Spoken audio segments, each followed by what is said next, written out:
Thank you for coming to Compass Starlight. This is going to be a weekend reading. I'm probably going to be doing only 2 readings a week for a bit. We'll see how this goes.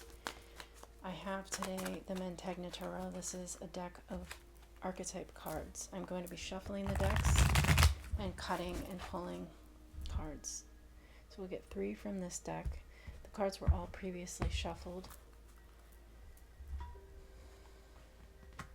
Theology, card number 30, Melpomene, card number 17, and the Servant, card number 2. This is the Rain Shadow Tarot. I'll give it one more shuffle.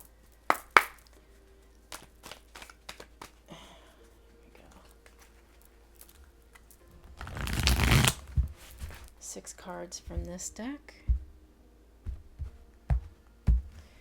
Okay. 7 of Swords, that appeared in the pre-shuffle. Oh, actually, it was a 7 of Wands, perhaps. Wheel of Fortune, card number 10. The Emperor, card number 4. The 3 of Wands. The 2 of Swords. And Death. Death features prominently in these readings lately. This deck here is the Divine Feather Messenger. I'm just going to do 1 card from each of these oracle decks.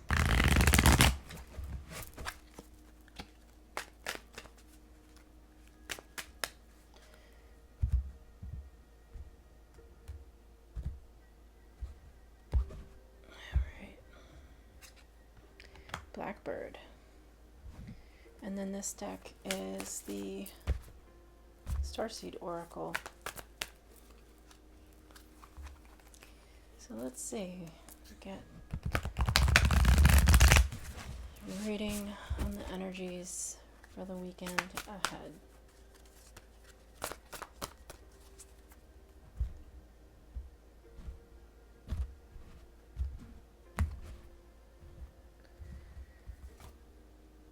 You've got the love. All right.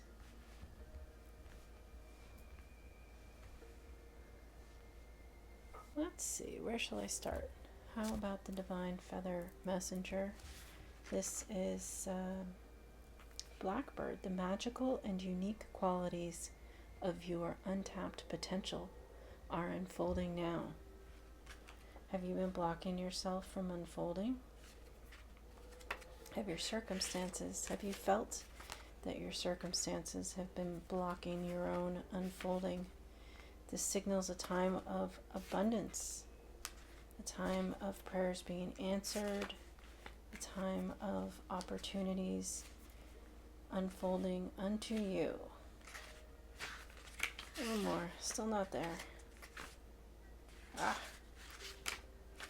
Blackbird. Says the blackbird has long been considered a bird of mystery with its unique folklore. This is a messenger who often communicates through his loud and magical song. Blackbirds, with their dark plumes, are associated with the unseen worlds and are thought to be the gateway to unseen reality. Blackbirds remind us that not everything is as it seems to the naked eye. The message with this card says, the blackbird calls you to the unseen realms. Wouldn't that be where our intuition lies? This messenger encourages you to welcome in the mysteries and magic of that which is not in plain sight. Allow the song of Blackbird to invite you to move beyond your usual limits and find your hidden potential. The gifts that we find in the shadows are often the greatest inspirations. All we need to do is step forward and seek what is right there in the twilight. Allow yourself to push past the ordinary boundaries and take the journey with Blackbird. As you do, be open to the new information and opportunities that await you. The energies associated with this card are mystery and hidden potential. It's associated with the seasons of spring, summer, and fall, the elements of air and water, the colors black and red, and the affirmation says, I embrace and open to the mystery and magic in life. So it does look like we may have some surprises, some positive surprises.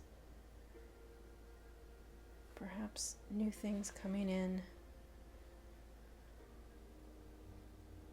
that will help us along our journey. The next card here is from this Starseed Oracle deck. You got the love. This card says Hadarian energy, codependency, and boundaries. The Hadarians are believed to be beacons of pure, divine, unconditional love who see love in all people and situations. As a result, they can find it hard to have boundaried, interdependent, healthy relationships because they only see the unconditional nature of those they meet. The lovers of the cosmos, they dive in fast. They're here to learn how to love while in a separate body, to learn to love self first, and then establish healthy relationships with others. To remember that the love they seek is already within them, that they truly do have the love all on their own. The message of this card is to review the ways you may need to establish healthier boundaries. Perhaps you're in a codependent relationship in which you may be losing your sense of self. It's common for starseeds to dive deep into relationships, particularly with those who feel safe and familiar at a soul level. Perhaps you're in a relationship in which you give more than you receive, or perhaps there's a certain volatility to it and you're always unsure where you stand. This card is assigned to do a relationship review and see what energetic agreements you've made, consciously or unconsciously, to acknowledge if there are relationships in which you feel anxious or powerless, in which you don't feel like it's safe to relax and just be you, to assess if there are any places of inadequacy that you've used a relationship to soothe and cover up. The Starseed Soul Inquiry asks, do you love yourself in relationships? If so, how? How can you develop a deeper love for yourself? To be honest, I'm a little surprised that in the Mantegna Tarot, a card has not appeared with the scales of balance, because a balance is a measure. The two scales, we tend to want to find equality, the reciprocity, equal give and take, and as this card sort of pointed out, when there's an imbalance, one can overgive in a relationship, and it's not healthy.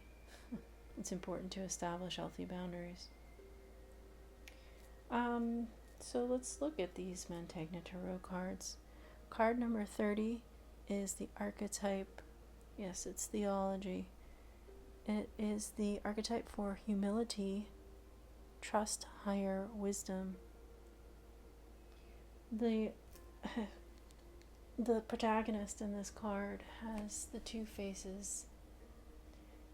We often see the youthful face that faces the world, the feminine energy, and at the back of the head is the old man, the sage, the wise one. You have both, the masculine and feminine energy. I suppose in some sense we're being asked to balance out and embrace both, but also with this portion of a sphere appearing here at the bottom of the card. With all the stars, this implies the planets, the cosmos, the influence of the heavens upon it's very large in this particular card. Upon our lives' paths is what I wanted to say before I interrupted myself, because the fact that it is so enormous, taking up such a large portion of this card, is indicative of its importance. So it's not just minor movements of stars. For example, a full moon and a new moon are sort of minor energies because they happen frequently and we are used to them. There are circumstances that occur, placements of planets that happen far less frequently, say every 84 years. Right now we're transitioning. So Pluto is moving from Capricorn into Aquarius, and that's a big deal. This is the last period of time. Pluto will be in Capricorn for what is, I believe, going to be another 84 years. So we will not experience this again, most of us, in our lifetimes. And it's a big change into Aquarius.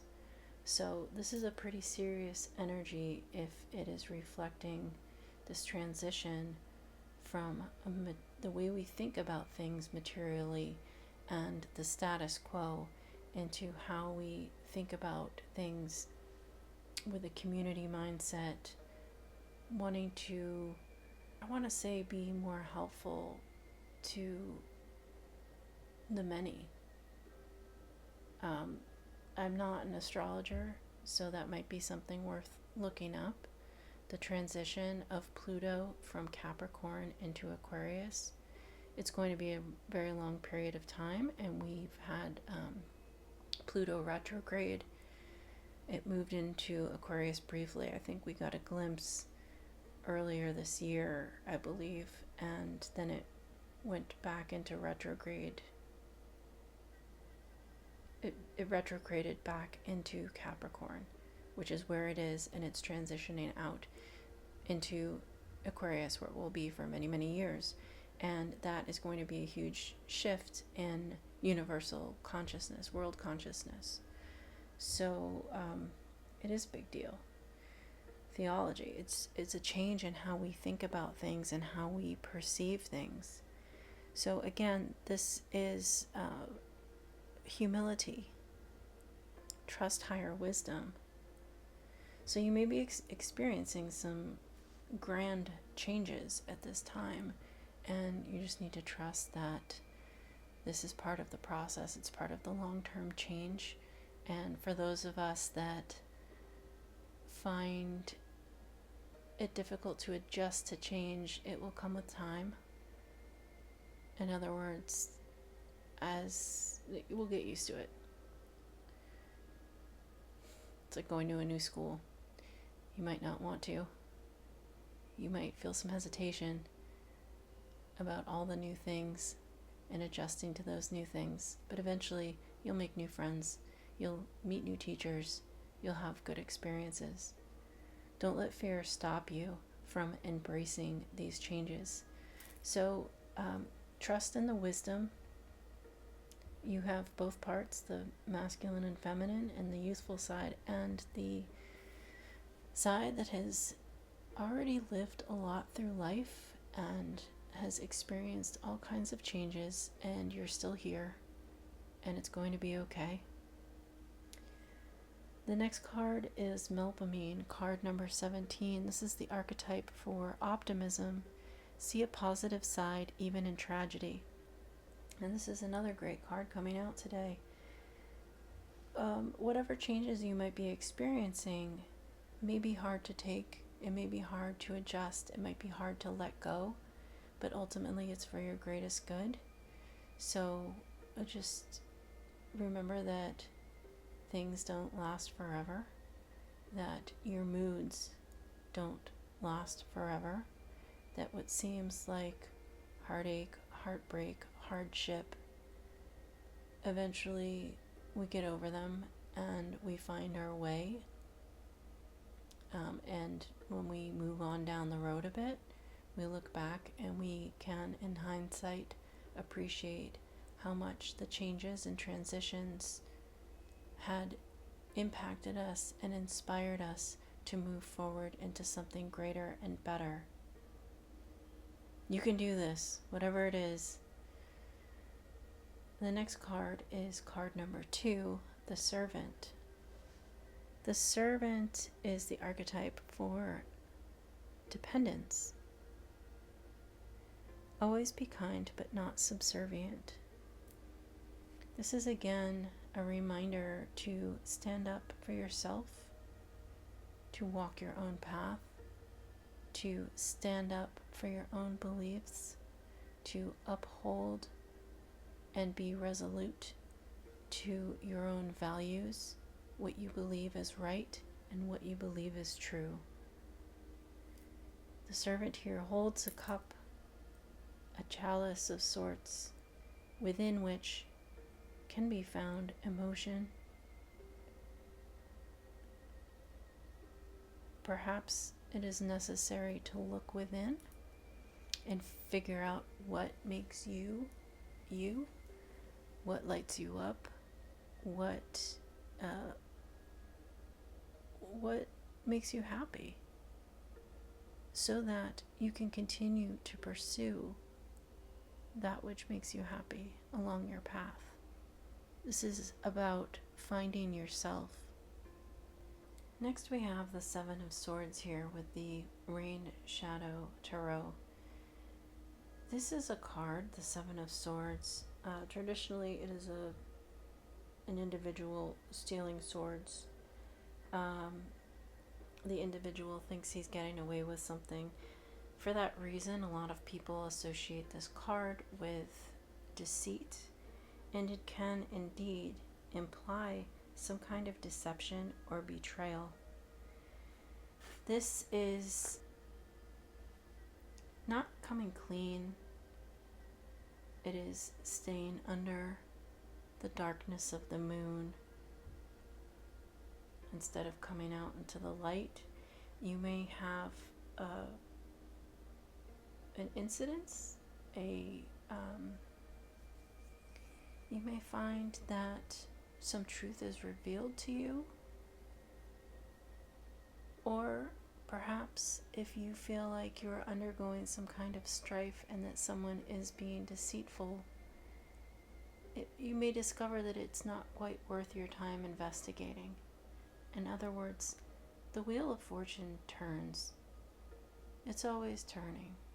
We like to say that when this card appears, the Wheel of Fortune is turning in your favor. And I will say that too in this reading, that the Wheel of Fortune is turning in your favor. But sometimes, in order for you to receive the benefits of the Wheel of Fortune and the favor that could be potentially bestowed upon you, you have to focus your attention on yourself and not on what other people are doing or what other people are saying or might be saying about you, about your path, the path that you're walking.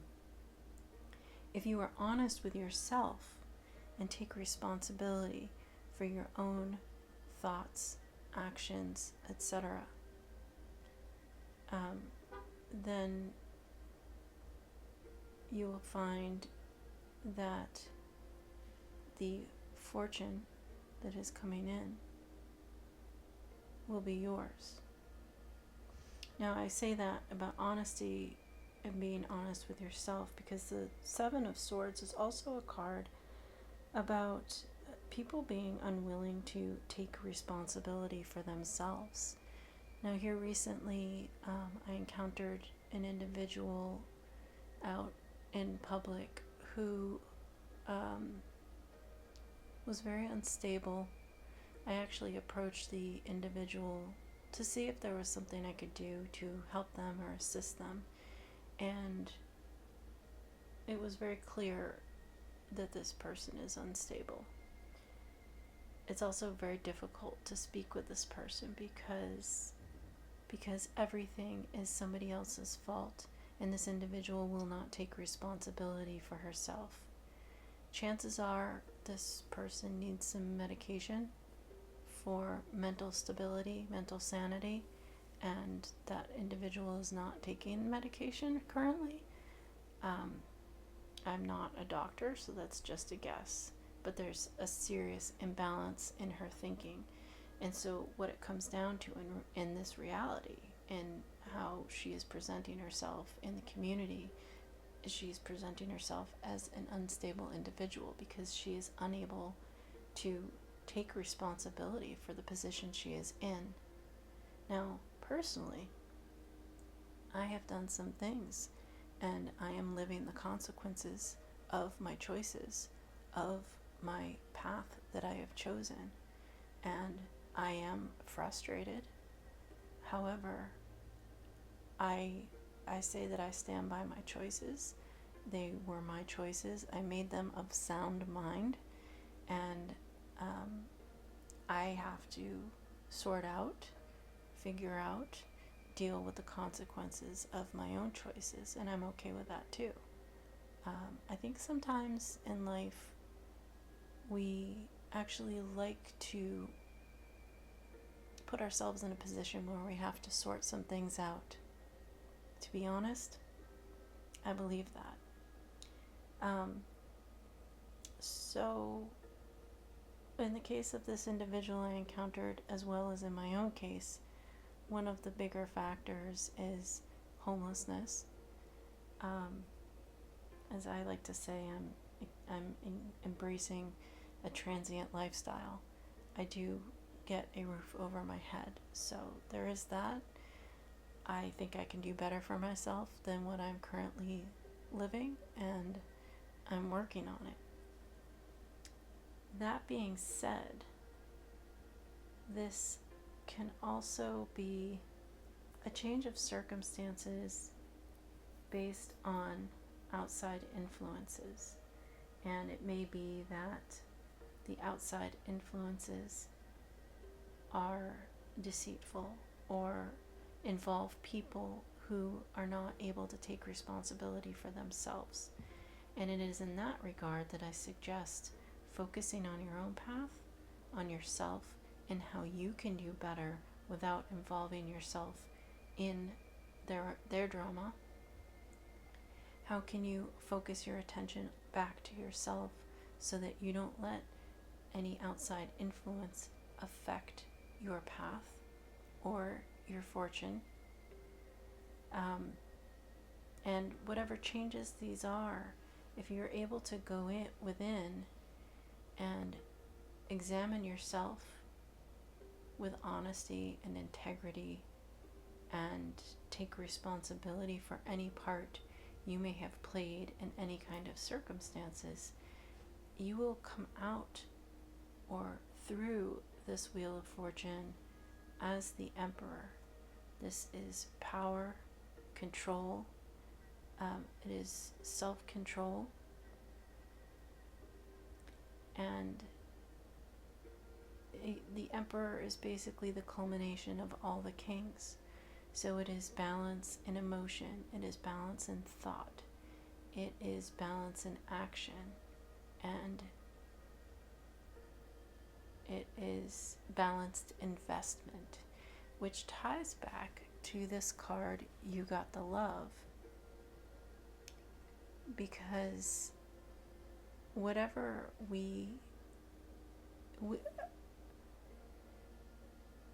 because that which we contribute to any relationship, be it familial, romantic, friendship, platonic, whatever, even in business, we can only contribute the best of ourselves. And if our best is less than, it is bound to be a relationship that is weak.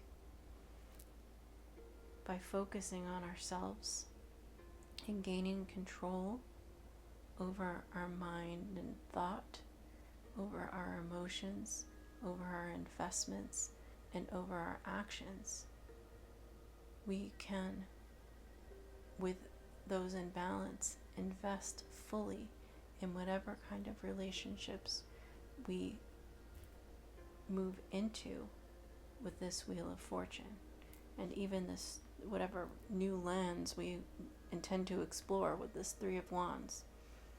So if you can refocus your attention and have some self-control, figure out how to create the balance within yourself, you can then give that back in a healthy way to others, and it will benefit you, again, from the fortune of this wheel.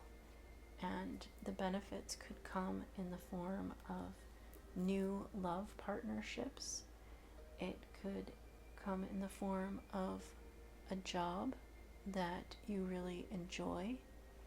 It could come in the form of experiences that you would like to have. It could come in many different forms. Next we have the Three of Wands here. And the Three of Wands is a card of an individual standing, looking out on the horizon, considering the dreams and the hopes, but not really sure, S-U-R-E, how to bring those hopes and dreams to shore, S-H-O-R-E. So this may require some thought and introspection to figure out a plan. How can we take our nebulous dreams and bring them into reality so that we can then take action on them? So at the Three of Swords level, there is potential to move ourselves out onto the horizon closer to our dreams.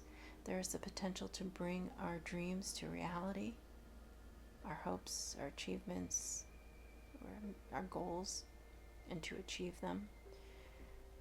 But we're still in a place of contemplation, how to get from A to Z and all the letters in between.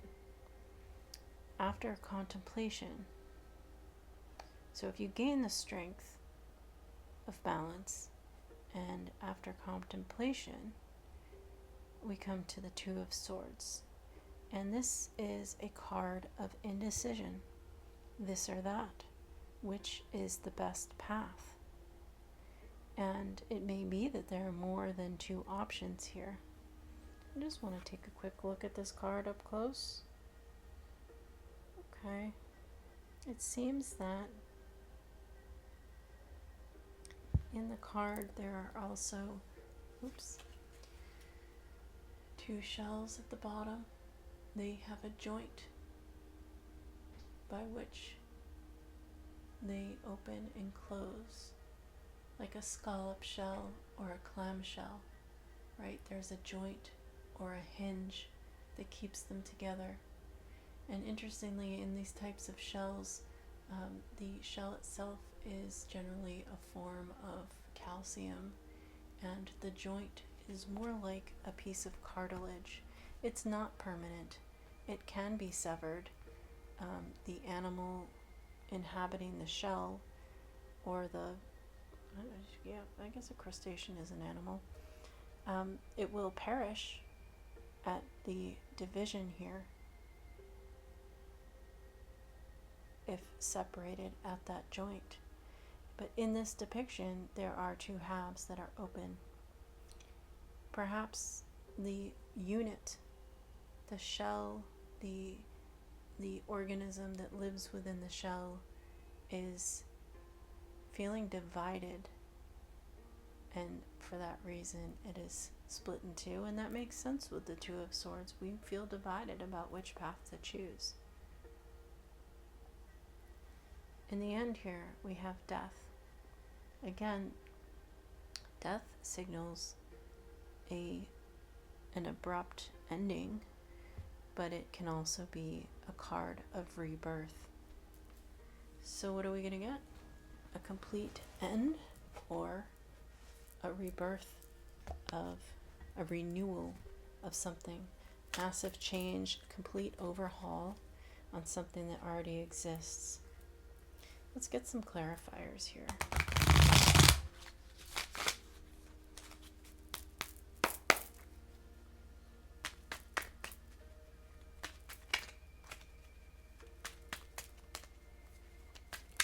A clarifier for the Death card, please. The Four of Cups. So the Four of Cups can be dissatisfaction with what has been offered. But on the other hand, it can also be finally receiving something that you want after receiving offers that you don't want. Let's get another clarifier on the Death card. That's a chunk of cards. Not that.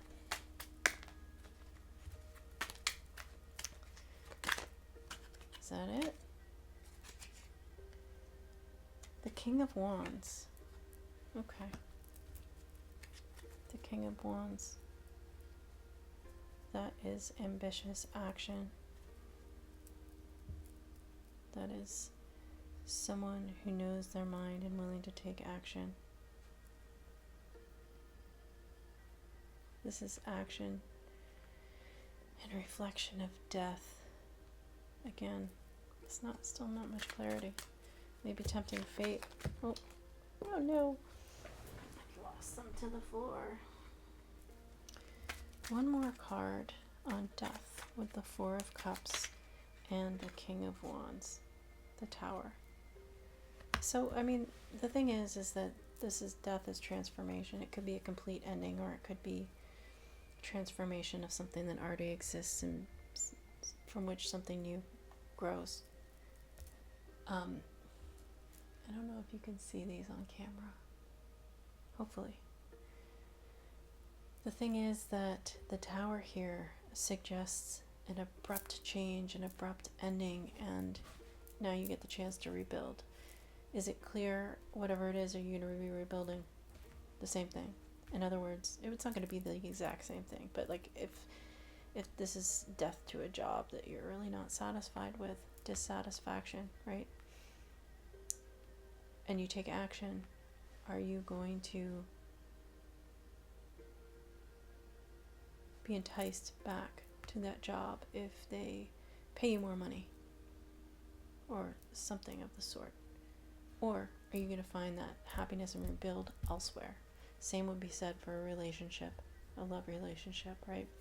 Death would be an end to it, or it could be transformed. So there's an end to it, abrupt change, we all fall down. It was never built on a stable foundation.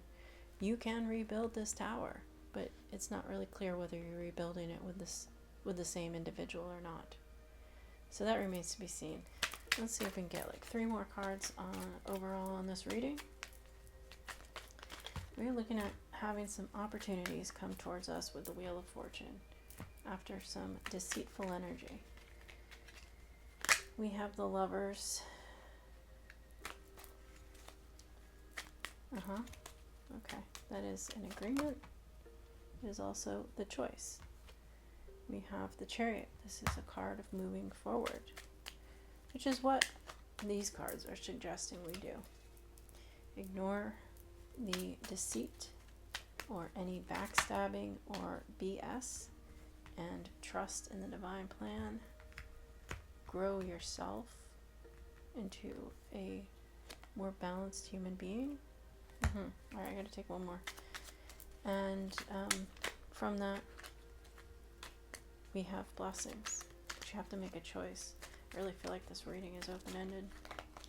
We have the Empress. Well, that's nice, because we have the Emperor and Empress here. That's a divine path, a divine pair. We also have the Ten of Swords, which is death, an ending, a brutal ending, but it can also mean the end of struggle and hardship by moving forward here with the Chariot. we have the Nine of Wands. That is, oh wait, just, yeah. Ten of Swords, Nine of Wands. That is getting heavy, like a burden. Ten of Coins, Ace of Wands, and the Three of Wands back here again. Well, this says to me that the Lovers, choice, moving forward. The Empress and the Emperor. Ten of Swords, Nine of Wands, Ten of Pentacles, Ace of Wands. To me, this suggests that energy indicates we move forward, we move on in our own best interests. What is that? You need to go in, do some self-introspection, self-love. Wheel of Fortune spins in your favor. Don't listen to anything, any petty arguments, any petty bickering, things people might say, whisper about you, things people say behind your back. Don't listen to it. Don't engage with it. What else? Don't accept this kind of behavior if you're engaging with somebody directly. Deceitful energy. Walk away from it. And that's the choice. But it looks like the Wheel of Fortune brings us to a place of more stability and strength and groundedness, and we have an opportunity to move forward. It may be in a new offer of love, putting death behind us, putting an end to this just vulgar hardship. I don't know how to put it. It is very much like the Death card. It's over, done. Put a fork in me, right?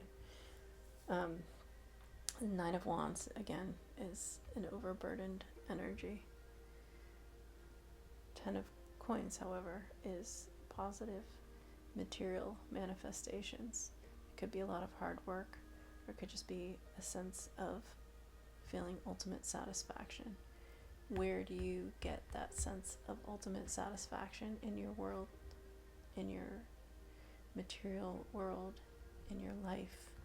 What makes you feel good? You got the love. You go within, love yourself, discover that part of you that gets ignited. The Ace of Wands, this is a card of being ignited. This is a spark. This is a new offer of something exciting coming in. And the Three of Wands, again, is a choice to move in that direction, but how? So that's something that remains to be seen, and we'll figure it out. That's the weekend reading. It's a lot. Thank you for coming to Compass Starlight.